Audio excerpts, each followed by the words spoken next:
ಒಂದೆಂಬೆಲೆ ಎರಡಾಗಿ, ಎರಡೆಂಬೆಲೆ ಒಂದಾಗಿ. ಅದಕ್ಕೆ ನೋಡಿ, ಇದು ತಿಳಿಸುವ ಮಾತಲ್ಲ, ತಿಳಿಸದೆ ತಿಳಿಯುವ ಮಾತ. ಇದ ಮಿಸ್ಟಿಸಿಸಂ. ಅನುಭವ ಜ್ಞಾನ ಅಂದ್ರೆ ಹೆಂಗ? ಇದು ತಿಳಿಸುವ ಮಾತಲ್ಲ, ತಿಳಿಸದೆ ತಿಳಿಯುವ ಮಾತಲ್ಲ. ತಿಳಿಸದೆ ತಿಳಿಯದು, ತಿಳಿಯದೆ ಹೊಳೆಯದು, ಹೊಳೆಯದೆ ಉಳಿಯದು ತಮ್ಮ ತಿಳಿಸುವ ಮಾತ. ಅದಕ್ಕೆ हम जहाँ जा बैठे हैं वहाँ कोई आ नहीं सकते, एक बार आए तो वापस जा नहीं सकते. ಕಬೀರದಾಸ್ ಹೇಳ್ತಾರೆ. ನಾವು ಎಲ್ಲಿ ಹೋಗಿ ಕೂತಿದ್ದೀವಿ ಅಲ್ಲಿ ಯಾರು ಬರಕ್ ಸಾಧ್ಯ ಇಲ್ಲ, ಒಂದು ಬಂದ್ರೆ ತಿರುಗಿ ಹೋಗಕ್ ಸಾಧ್ಯ. ಮಾತು ಮನಂಗಳಿಂದ ತತ್ತ ಮೀರಿದ ಸಾತಿಶಯದ ನಿರುಪಾಧಿಕ ನಿರ್ಮಲ ಜ್ಯೋತಿ ಬೆಳೆದು ನುಡಿಯಿಲ್ಲದ ನಿಸ್ಸೀಮ ಗ್ರಾಮದಲ್ಲೂ ಇದು ಇಳಿಸುವೇನೆಂದ ತಂಬಿಗರ ಚೌಡೆ. ಅದಕ್ಕೇನ್ ಕೊಡ್ಬೇಕು? ಹಿಡಿಯುವ ಬಿಡುವ ಮನವ ಬೆಲೆ ಗೊತ್ತಡೆ. ಈ ಏನ್ ಹಿಡಿಬೇಕಾಗೈತಿ ಹಿಡಿವತ್ತದು, ಬಾ ಚಂಚಲದ. ಏನ್ ಬಿಡ್ಬೇಕಾಗೈತಿ ಬಿಡುವತ್ತದು. ಇಂಥ ಮನಸ್ಸನ್ನ ನನಗೆ ಕೊಟ್ಟದ್ದಾದ್ರ, ನನಗಂದ್ರ ಲಿಂಗ ಕಡೆ ಗಾಳಿಸಿ ಹಾಯಿಸುವೆ ಮಹಾಬಳೆ ಜೀವದಳದಿಂದ ಶಿವದಳ. ಅಂಬಿಗಾ ಅಂಬಿಗಾ ಎಂದು ಕುಂದು ನುಡಿಯದವೇ ಅಂಬಿಗಾ ಅಂಬಿಗಾ ಅಂತ ಹೇಳಿ ನಾನು ಹೇಗೆ ಮಾತಾಡಬೇಡ್ರಿ. ನಂಬಿದರೆ ಒಂದೇ ಹುಟ್ಟಿನಲ್ಲಿ ಹೀಗೆ ಜೀವದಳದಿಂದ ಶಿವದಳಕ್ಕೆ ಮುಟ್ಟಿಸಿಬಿಡ್ತೀನಂತ ನಾವು. ತಡೆನೆಲೆ ಇಲ್ಲದ ಮಹಾನದಿಯಲ್ಲಿ ಒಡಲಿಲ್ಲದ ಅಂಬಿಗಾ ಬಂದಿದ್ದೆ. ಏನ್ ಶರಣರು ವಚನಗಳು. ಹಂಗ ಅಂಗವೇ ಭೂಮಿಯಾಗಿ, ಲಿಂಗವೇ ಬೆಳೆಯಾಗಿ, ವಿಶ್ವಾಸವೆಂಬ ಭಕ್ತಿ ಬಲಿದು ಆವಾಗ ಪರಮ ಸುಖ ಅಂತಾರ, ಶಿವಯೋಗ ಸುಖ. ಆ ಶಿವಯೋಗ ಸುಖ, ಲಿಂಗಾಂಗ ಸಾಮರಸ್ಯ ಸುಖ, ಏನು ಅದ್ಭುತ ಸುಖ. ಇದನ್ನ ಕಂಡವರಿಗೆ ಅದಕ್ಕೆ ಅದನ್ನು ಕಾಣ್ಲಾಕ ಬಂದಿದ್ದೀವಿ ನಾವು, ಹೊರತಾಗಿ ಉಂಡು ತಿಂದು ಮಲಿಗೆ ಮಕ್ಕಳ ಹಾಡಿಗೆ ಹೋಗ್ಲಾಕ. ಅವೇನು ಪಶು ಪಕ್ಷಿ ಪ್ರಾಣಿ ಕ್ರಿಮಿ ಕೀಟ ಎಲ್ಲವೂ ಮಾಡ್ತಾವ. ಆದ್ರೆ ಮನುಷ್ಯ ದೇಹೀಚೆ ಜ್ಞಾನ ಅಧಿಕ ದಾನ ಸರ್ವ.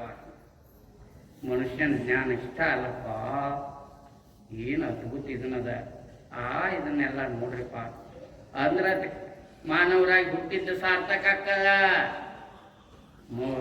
ಬಸವಣ್ಣ ಈ ಮಾನವ ಜನ್ಮದ ಸಾರ್ಥಕತೆಯನ್ನು ಪರಿಪೂರ್ಣ ಮಾಡಿ ಏನದು. ಅದಕ್ಕಾಗಿ ಅದಕ್ಕೆ ಇದನ್ನೆಲ್ಲ ಜೋಡಿಸಿರೋ. ಅಷ್ಟಾವರಣವೇ ಅಂಗವಾಗಿ ಏನ್ರಿ ಅಷ್ಟಾವರಣ ಅಂದ್ರೆ? ಗುರು, ಲಿಂಗ, ಜಂಗಮ, ವಿಭೂತಿ, ರುದ್ರಾಕ್ಷಿ, ಮಂತ್ರ, ಪಾದಕ, ಪ್ರಸಾದ. ಕೊನೆಗೆ ಅವ್ರು ಹೇಳ್ತಾರೆ ನೋಡ್ರಿ, ಇದೇ ಈಗ ಒಂದು ವಚನ ಹೇಳಿದಿಲ್ಲ, ಮಾಡುವ ನೀಡುವ ಭಕ್ತನ ಕಂಡರೆ ನಿಧಿ ನಿಧ ಪಾದೋದಕ ಪ್ರಸಾದ ಕರುಣೆ ವಿನಯ ಸಮಿತಿ. ಅನ್ಯರ ಮನೆಗೆ ಹೋಗಿ ತನ್ನುದರವ ಹೊರೆಯದ ಅತ್ತ ಶರಣರ ಕಂಡರೆ ಸಾಕ್ಷಾತ್ ಕೂಡಲ ಸಂಗಮ ದೇವನೇ. ಹಂಗ ಅಂಗವೇ ಭೂಮಿಯಾಗಿ, ಲಿಂಗವೇ ಬೆಳೆಯಾಗಿ. ಅಂಗ ಲಿಂಗ, ಲಿಂಗವಂತನ ಬಹಳ ದೊಡ್ಡ ಸಂಪತ್ತುಗಳಿವೆ. ಅಂಗವೇ ಭೂಮಿಯಾಗಿ, ಲಿಂಗವೇ ಬೆಳೆಯಾಗಿ, ವಿಶ್ವಾಸವೆಂಬ ಭಕ್ತಿ ಬಲಿದು ನೋಡಿ. ಆ ವಿಶ್ವಾಸ ಹೆತ್ತಕೋತ ಸುಮ್ಮನೆ ನಾವು ಕಾಟಾಚಾರಕ್ಕೆ ಲಿಂಗ ಕೆಮ್ಮನೆ ಉಪಚಾರಕ್ಕೆ ಮಾಡುವರಲ್ಲದೆ ನಿಮ್ಮನೆ ಎತ್ತ ಬಲ್ಲರು. ಸುಮ್ಮನೆ ಕಾಟಾಚಾರಕ್ಕೆ ಲಗ್ನ ಆಗಾಗರೆ ಅತ್ತ ಹುಟ್ಟಿದಾಗರೆ ಸುಮ್ಮನೆ ಕಟ್ಟುವುದಲ್ಲ ಇದು. ಇದು ನೀ ದೇವರದಿ, ನೀನ ದೇವರದಿ ಅಂತ ಹೇಳಕ ಗುರುಗಳು ಅದನ್ನ ಹೇಳ್ತಾರ. ದೇವ್ರು ಬೇರೆ ಅಲ್ಲಪ್ಪ, ನೀ ಬೇರೆ ಅಲ್ಲ. ನೀ ಆ ದೈವಿ ಗುಣಗಳ ಜಾಗೃತಿ ಆಗ್ಬೇಕಷ್ಟ. ಆ ಹುಡುಗ ಒಂದು ಸಣ್ಣ ಮಗು ಐತಿ, 5-7 ವರ್ಷದ ಒಂದು ಸಣ್ಣ ಮಗು, ಹೆಣ್ಣು ಮಗು ಐತಿ. ನಾ ತಾಯದನ್ನ ಅಂದ್ರೆ ಆಕತ್ತೇನ ಅದ? ಆಕೆ ಏನಾಗಬೇಕು? ದೊಡ್ಡಕ್ಕೆ ಆಗ್ಬೇಕು, ಮೈನರ್ ಬೇಕು, ಋತುಮತಿ ಆಗ್ಬೇಕು, ಆಮೇಲೆ ಲಗ್ನ ಆಗ್ಬೇಕು. ದೀಕ್ಷೆ ಅಂದ್ರೆ ಲಗ್ನ. ಗಟ್ಟಿ ಏನು ಮಾಡ್ತಿರ್ಲ ಎಂಗೇಜ್ಮೆಂಟ್. ಲಿಂಗ ಧಾರಣೆ ಅಂದ್ರೆ ಗಟ್ಟಿ ಮಾಡಿದಾನೆ ಎಂಗೇಜ್ಮೆಂಟ್. ಇವ ನಿನ್ನ ಭಾವಿ ಗಂಡ ಅಂತ. ದೀಕ್ಷೆ ಅಂದ್ರೆ ಅಲ್ಲಿ ಸಂಸಾರ ಚಾಲು, ಸರಸ್ವತಿ ಲಿಂಗಪತಿ.